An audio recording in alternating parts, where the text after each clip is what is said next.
Why do so many lottery winners end up broke? Often faster than they can say, jackpot. Imagine this. I had it all.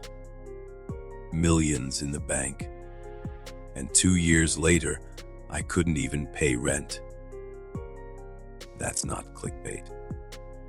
That's the hidden reality behind the glitz of overnight fortune.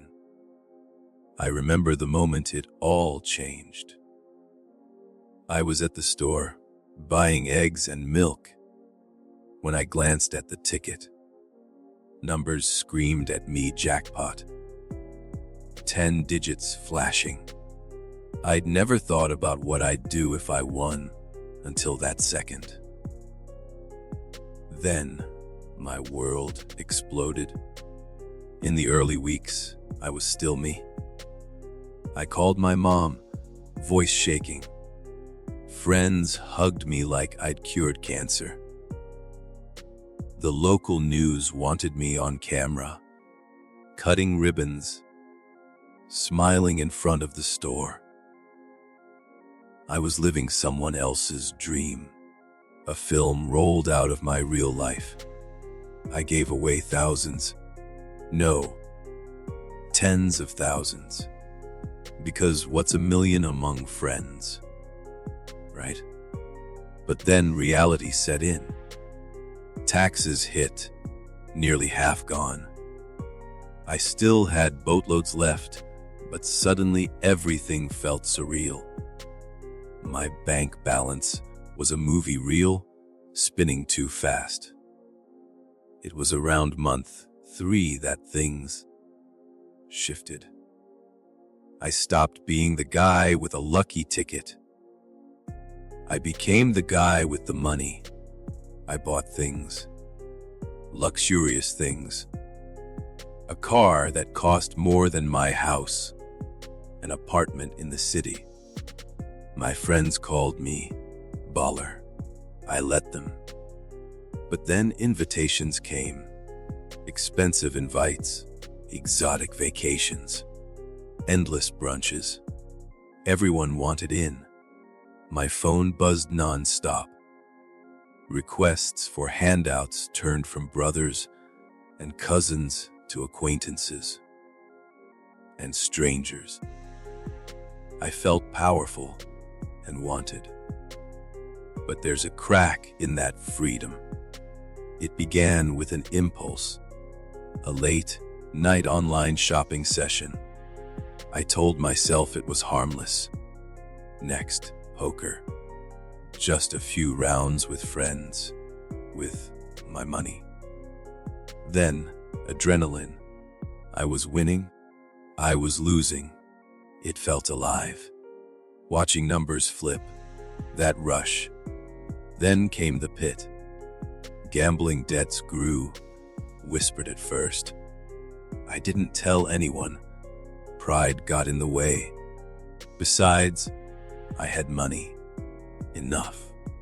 But once the accounts started hitting low, panic crept in. Still, I told myself, tomorrow I'll win it back. Meanwhile, I thought I was helping. I bought cars for family members, paid tuition for a cousin. But generosity morphed into enabling. My relatives quit their jobs, lived off me. Not permanently, they said. But then their car payments fell behind. They'd text at 2 a.m. asking for help.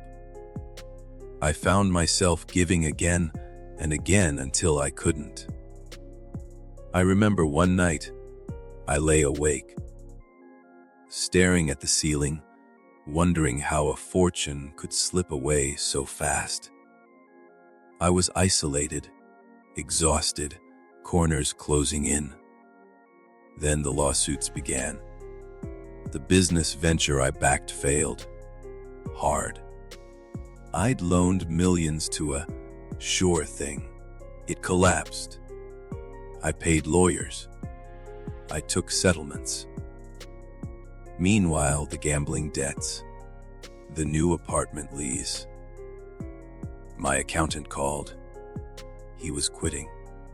"There's nothing left," he said. At month 24, I hit zero.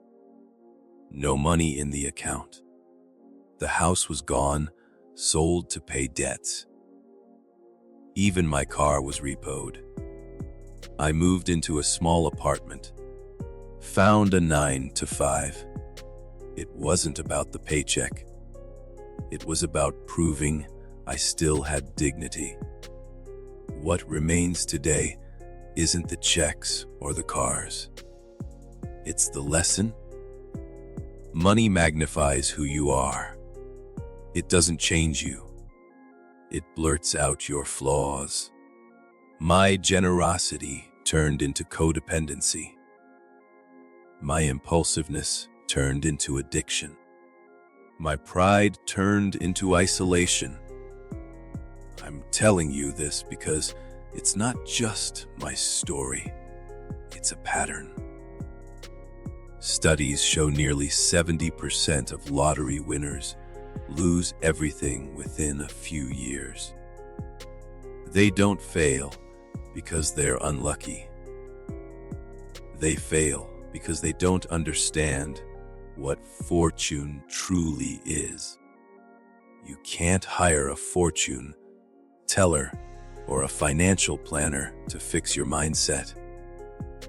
You need boundaries. You need humility. You need to understand that you are the real asset, not the zeros in your bank balance.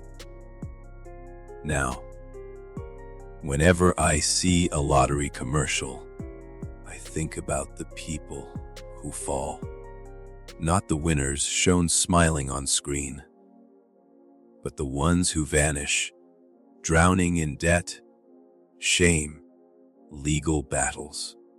The headline doesn't say, "Winner files for bankruptcy," but it happens too often. Ask yourself, if everything changed overnight, would you? Do you have the resilience to handle sudden wealth, or the blueprint to handle sudden loss? My message isn't damning wealth. It's cautioning power. You can have money and not lose yourself, but only if you build wisdom first. You can dream of winning, but plan to stay in control, not have it control you. Because when the confetti falls and reality sets in, the only question left is this: who are you when the money is gone? That's the real jackpot. If tomorrow you woke up with millions, do you have a plan to keep it? Take a moment, reflect, and maybe when the next lottery commercial airs, you'll see more than the dream. You'll see the full story.